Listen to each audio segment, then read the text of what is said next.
In the spirit of this conference, I thought I would make just one or two brief personal comments before I launch into my survey of the Dispensation of Bahá'u'lláh. I was lucky enough to become a Baha'i in 1957, just a few months, 5 months before the Guardian's passing. And my Baha'i teacher was a man named Winston Evans, whom probably some of the older Baha'is know. He was one of the leading teachers of the faith during the 30s and 40s. And he had really an unequaled love for Shoghi Effendi, for the Guardian.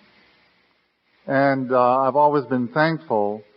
I believe that it really was a divine privilege that I had to have been taught by Winston Evans, because he inculcated in me that love for the Guardian, and so much so that I was totally devastated by the Guardian's passing, which was only 5 months after my entrance into the faith. And I remember that when it was announced that there was no will and so on, I was totally devastated. And I remember I literally collapsed in my room at the university where I was studying, and I started praying, and I prayed to God to give me some answer that would in some way console the feelings that I had. And so after saying this prayer, which was more like a cry than a prayer, I had a very deep impulse to go to my bookshelf, and I took out the World Order of Baha'u'lláh, which has the dispensation in it, and simply I opened the book, and it fell open to the page that says, "Divorced from the institution of the guardianship, the World Order of Baha'u'lláh would be mutilated and permanently deprived of that hereditary principle which, as Abdu'l-Baha has written, has been invariably upheld by the law of God." And that passage totally consoled me. And so when the theme of this conference was decided by the executive of the association, it was for me immediately clear that I wanted to attempt an exposition of the Dispensation of Baha'u'lláh.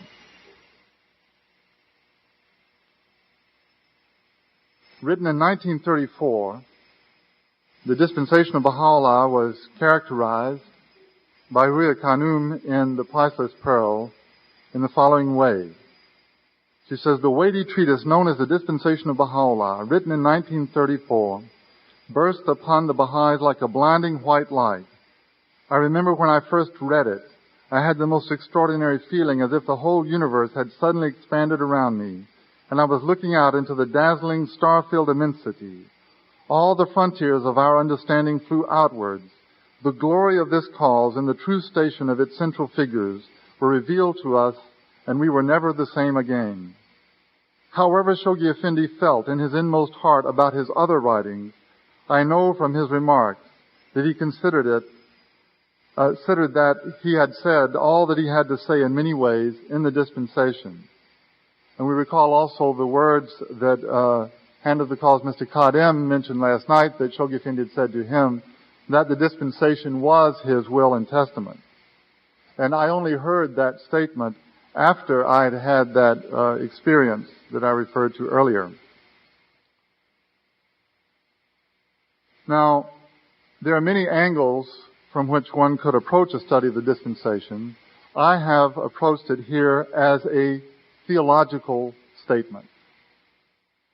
One should, of course, be extremely careful about caricaturing or characterizing the works of the Guardian. For example, in God Passes By, there are many theological passages in God Passes By. As Glenn Eford pointed out yesterday, if one wants to know what is essential about any of Baha'u'llah's writings, one only has to turn to God Passes By and read the description that Shoghi Effendi gives of the contents. One can even wonder if one has ever read any of the writings of Baha'u'lláh when one compares Shoghi Effendi's description of what it is saying and our own limited understanding. Nevertheless, it is what I call the theological aspect of the dispensation which has attracted me in this study. It has been said that man has basically three encounters with God. We encounter God as creator. This is the experience we have of the order and the lawful character of the physical universe. As Baha'u'lláh himself has said in the Gleanings in the Kitab-i-Igan, that everything in creation is a reflection of an attribute or some attributes of its creator. And so this is, as Baha'u'lláh says, a universal revelation or a general revelation of God to man. And all men then have access to this experience of the order and lawful character of the physical universe. The second experience of God is God as self-manifestation. God is revealed in the life, teachings, words, and acts of the manifestation or messenger of God. And the third is God as indwelling spirit within the heart of the individual. As we know the statement of Baha'u'lláh that the heart is the throne in which the revelation of God, the All-Merciful, is centered. That is attested by the holy utterances which we have formally revealed. Among them is the saying, earth and heaven cannot contain me. That which alone can contain me is the heart of him that believeth in me and is faithful to my cause. Now, all through history, because of the great covenant, because of the succession of messengers, all men have had access to these three basic encounters or experiences of the divine.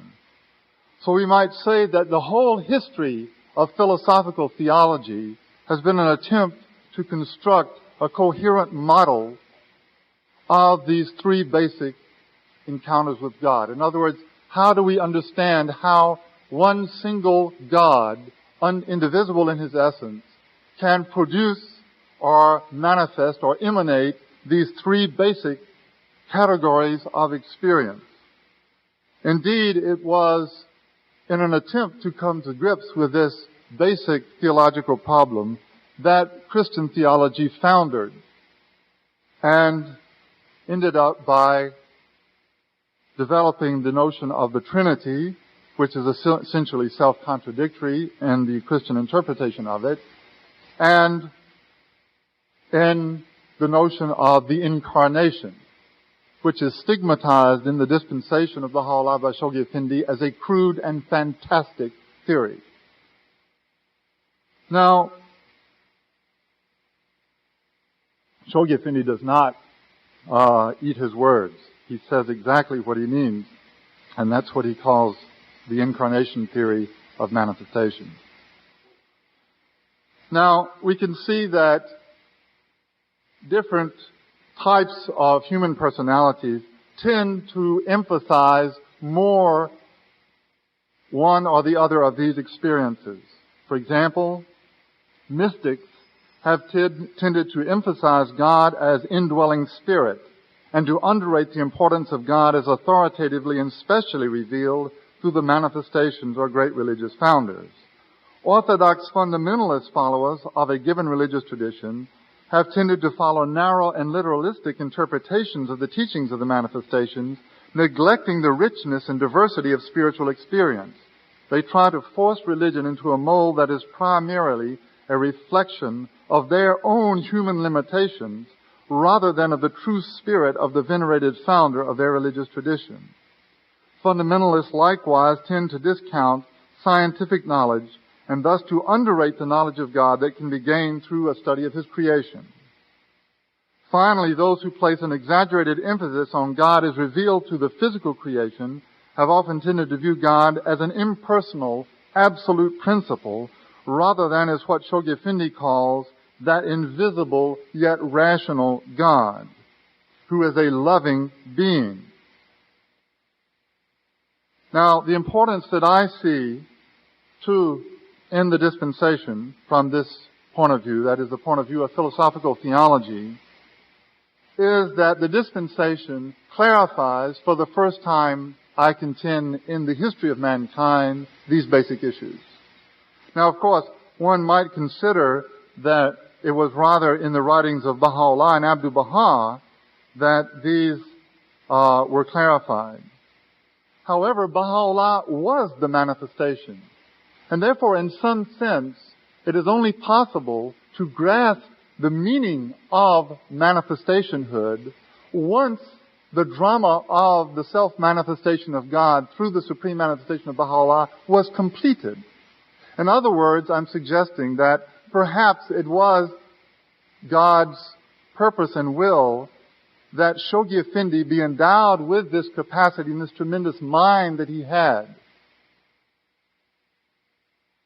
That being able to reflect on the completed lives of the Bab Baha'u'lláh and Abdu'l-Baha, Shoghi Effendi was uniquely placed to analyze and understand from a philosophical point of view the total significance of this experience of the divine. Now, there's a statements of Baha'u'lláh which support this opinion. Baha'u'lláh said, "Gracious God, it was intended that at the time of the manifestation of the one true God, the faculty of recognizing Him would have been developed and matured and would have reached its culmination. However, it is now clearly demonstrated that in the disbelievers this faculty hath remained undeveloped and hath indeed degenerated." So, we should perhaps reflect then, how much would we really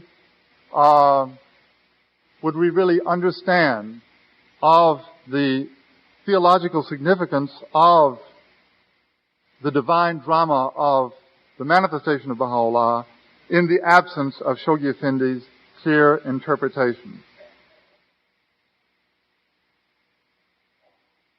Now, I wanted to read a place from the dispensation. I'm going to have to cut out most of my quotes. But there is one statement of the Guardian on page 20 of the dispensation in which he summarizes all of these basic notions of God, of the divine.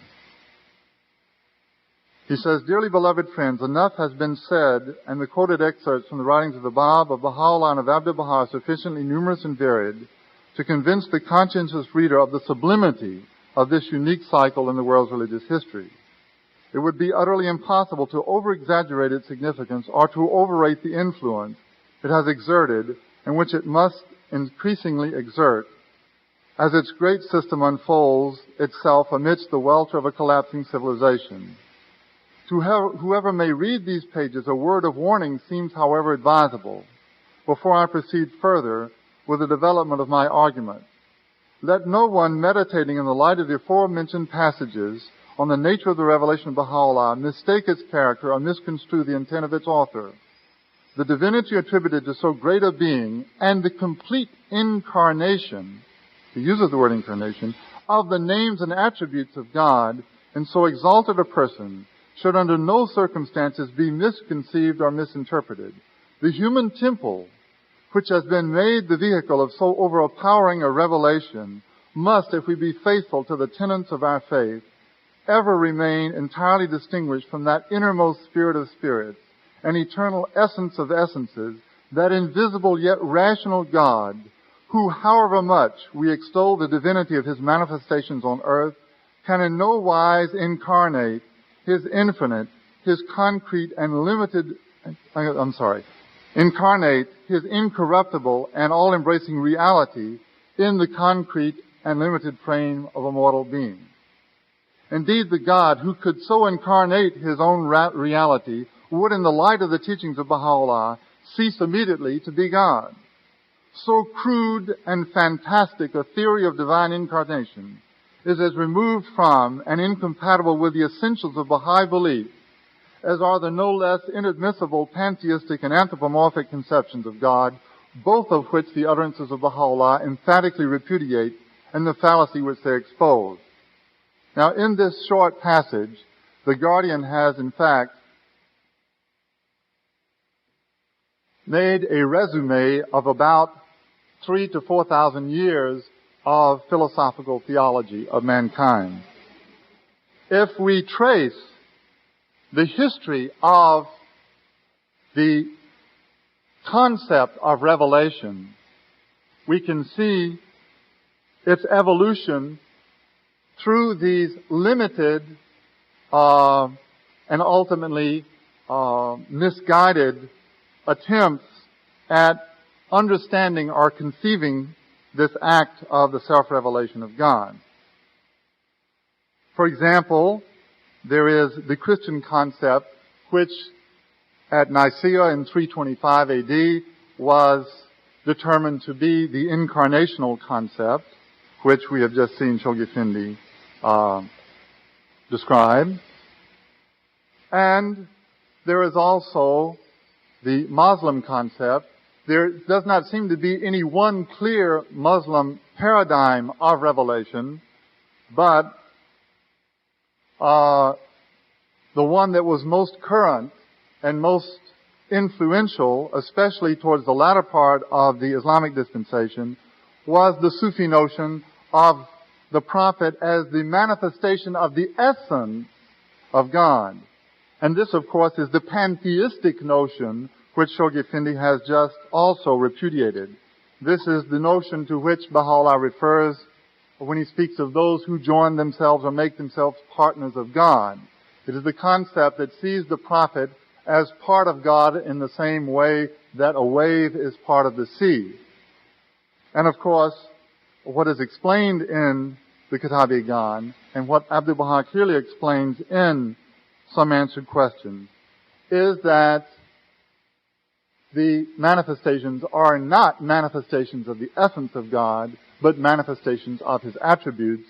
And there the Guardian, of course, even willingly uses the Christian terminology, speaking of the manifestation as the incarnation, in fact, of the divine attributes. And in Some Answered Questions, Abdu'l-Baha tells us that the attributes of God, or the Holy Spirit, are the first emanation from God.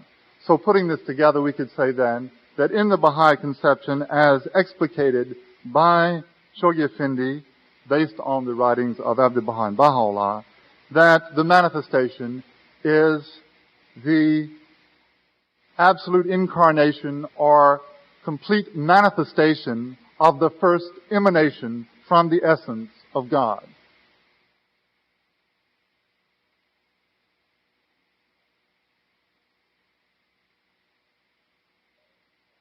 Now,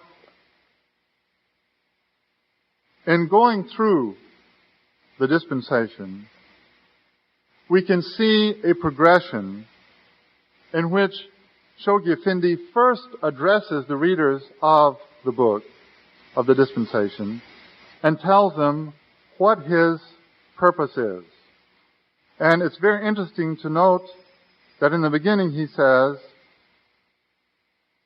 an exact and thorough comprehension of so vast a system, so sublime a revelation, so sacred a trust, is for obvious reasons beyond the reach and ken of our finite minds. We can, however, and it is our bounden duty, to seek to derive fresh inspiration and added sustenance as we labor for the propagation of His faith through a clearer apprehension of the truths it enshrines and the principles on which it is based. It seems to me that this statement of the Guardian then tells us several things. He says that we should attempt this understanding as we labor, as we serve the faith. So it seems to me that he's saying here that theoretical knowledge has always a practical dimension. In other words, we Baha'is are never, ever to sit back in philosophical contemplation in the absence of action. We must, as we labor, as we already serve the faith, we know that the faith is true, but our understanding of it will deepen as we are involved in working for the faith. And so perhaps it also means that it is only insofar as we dedicate ourselves in service to the faith that we will be able to understand. Now,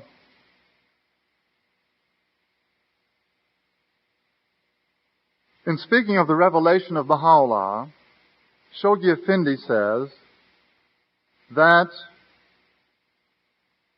he mentions that the revelation of the Bab represented 27ths of all that was to be revealed from God to man in the Adamic cycle. This derives from a tradition in which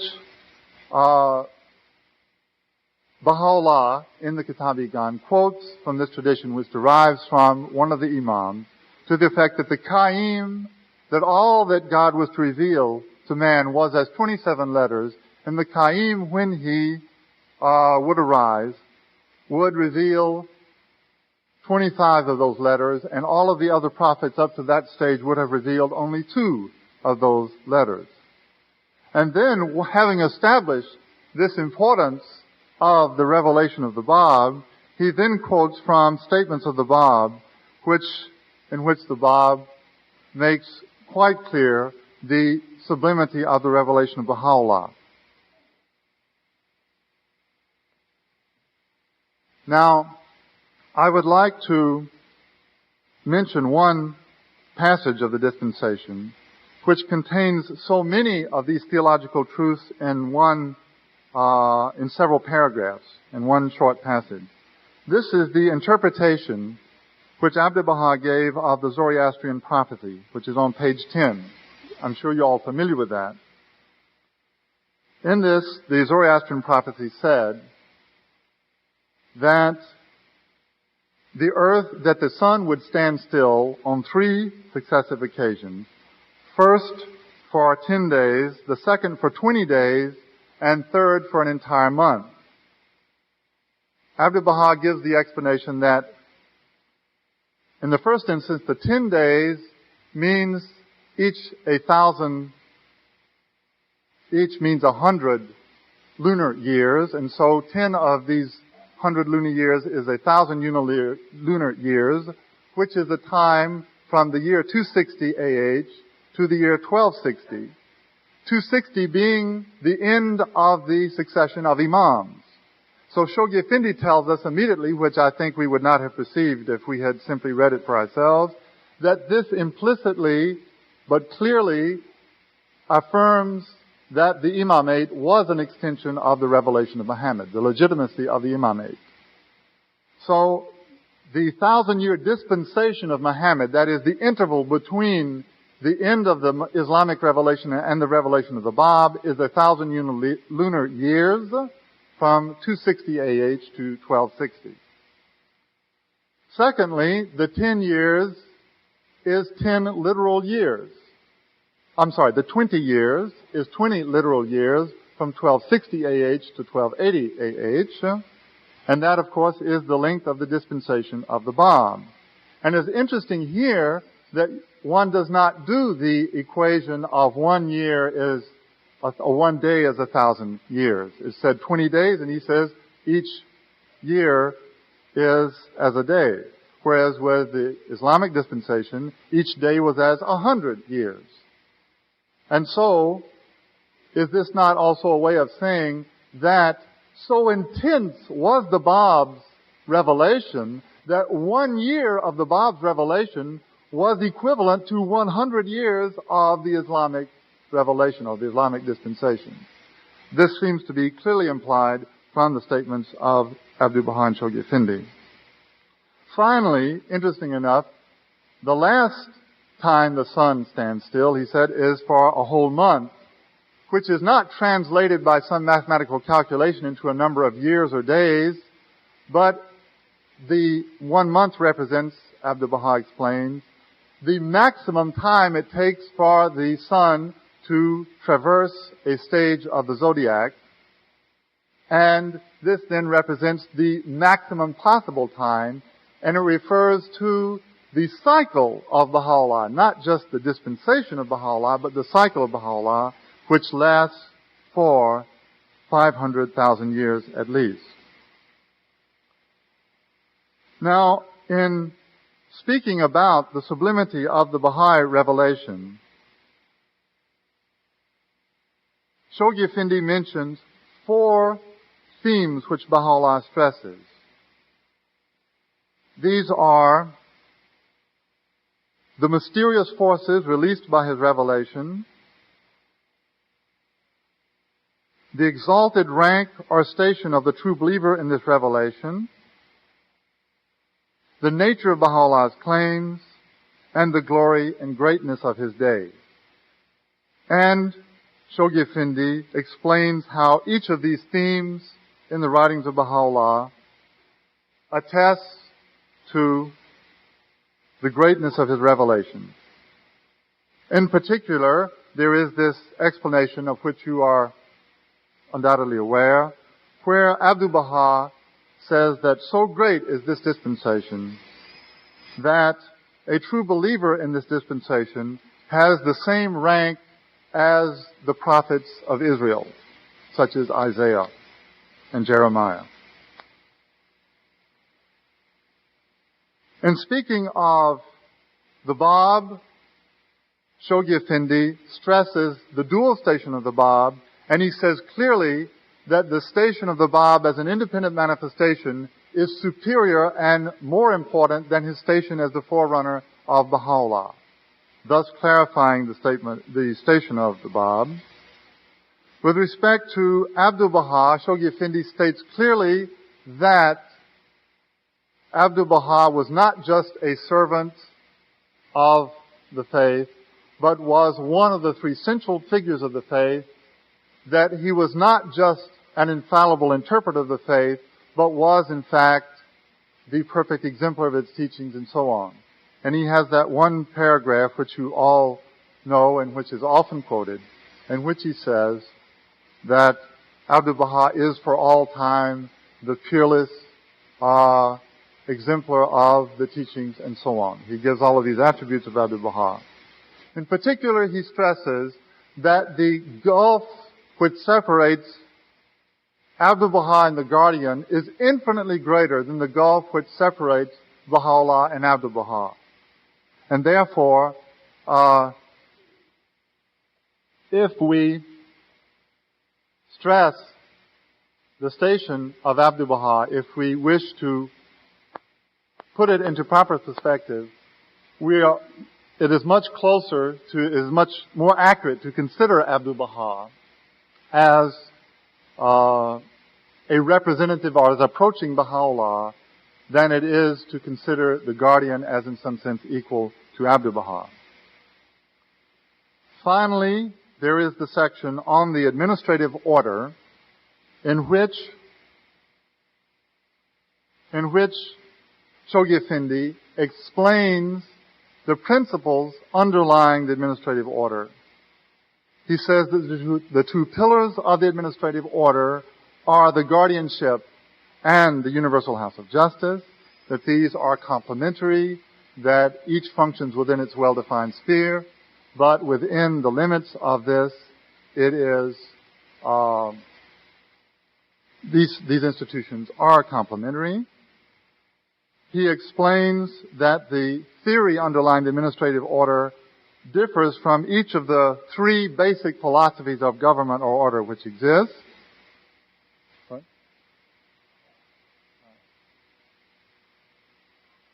As well, according to my watch. And I am not yet a half hour. I have about 2 more minutes. And I think I'm going to, if you don't mind.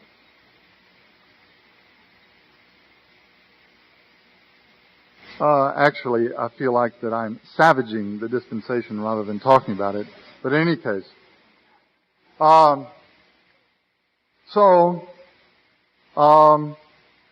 he mentions the 3 basic theories of human government: democracy, autocracy, and kingship.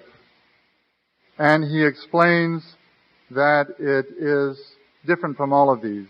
It is different from a democracy because the elected representatives are not bound by the electorate. It's different from an autocracy because there is no clergy, and because there are elections, nor is it aristocratic or oligarchic, because the decision-making institutions of the faith are the representative institutions, that is, the elected representatives of the community.